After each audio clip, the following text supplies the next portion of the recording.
Pasuyo po, isang estudyante. Manong, sa kanto lang ho. Divisoria, Divisoria, isa na lang, lalarga na. Pamilyar, hindi ba?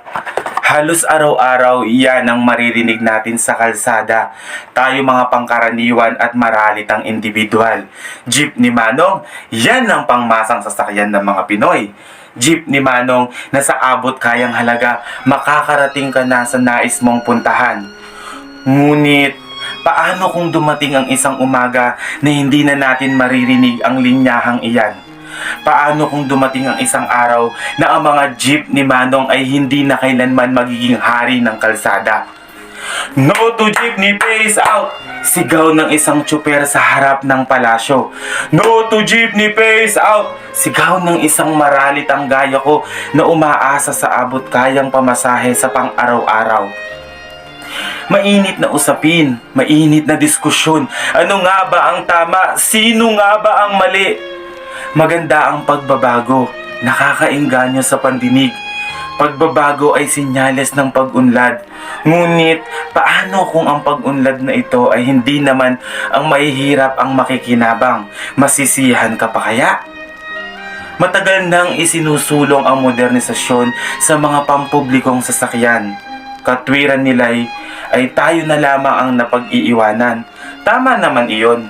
Ang mga jeep ni Manong ngayon ay papalitan na ng e-jeep na ika nila'y mas garantisado at kalidad. Mapapalitan na si Hari ng kalsada. Paano na si Juan?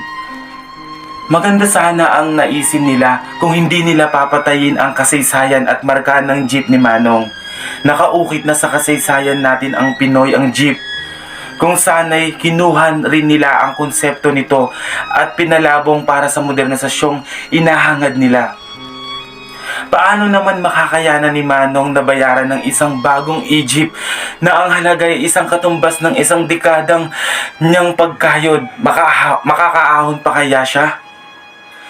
Naway bigyan ng pansin ang mga nasa itaas ang problemang ito upang mapreserba pa rin ang mga natatanging marka ng jeep ni Manong.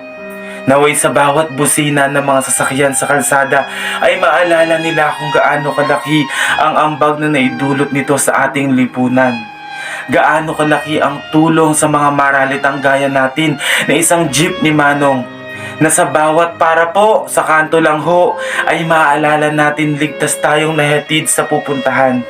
Ngayon, tuluyan na atang magsasara itong kabanata nila. Sa wari ko'y sa tinagal-tagal na panahon ni Manong Driver naman ang magsasabing, para ho, hanggang dito na lang ho kami.